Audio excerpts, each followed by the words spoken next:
Don't you find it really frustrating that when you post a letter today, you can't even be sure that it's going to get to its destination, let alone get to the destination by tomorrow morning? There was a time when you could post a letter in the UK and it would be delivered the following morning, or if it was second post, the following afternoon. And I can say this with a certain amount of assurance because for a while I took a job as a person working in the post office. I went there to clean floors, which I quite enjoyed doing during the middle of the night. And unfortunately, one of the managers spoke to me and then decided that I should be sorting mail and delivering. I found that extraordinarily onerous, so I know how hard people work in the post office. But at the moment, the post office is in a mess, and you post a letter and you can't be sure it's going to arrive. I got a letter a few months ago that arrived on a Friday telling me that one of my friends had died and that her funeral was on the Friday. It had been posted 10 days earlier. I got it on the day of the funeral, and therefore I couldn't go. And I thought this was ridiculous, and I did actually write a letter to.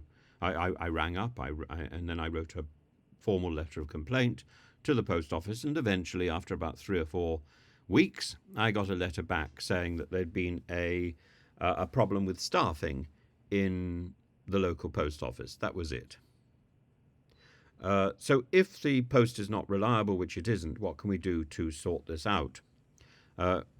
Now there's only one post a day, and even that is not reliable, and you have to wait in and sign for your letters or your post to prove that your post has been delivered.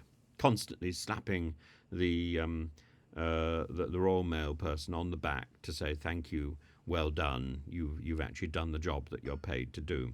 It's a nonsense, and part of this is the competition with the other delivery organisations. So Royal Mail is now planning to set up parcel lockers that will allow people to access their mail all times of the day, 24 hours a day, keeping up with things like Amazon, and that now we're told Nick Landon, the chief commercial officer, tells us that the post office is now actively working. And well, that seems a bit of a misnomer. Actively working on installing lockers, and so they can store parcels until they're collected by customers. And so what does this come to? So the post office is no longer actually delivering posts; it's just going to leave them in some sort of lockup.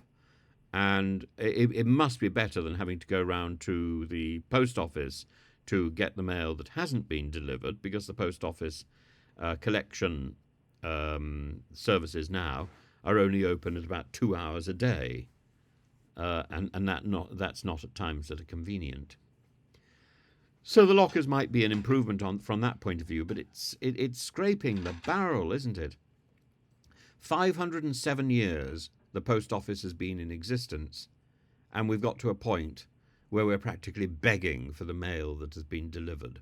And we have to pay so much for a stamp. And the stamps which we had 2 years ago, you remember those wonderful red stamps with the Queen on it, but without a barcode, those are no longer usable.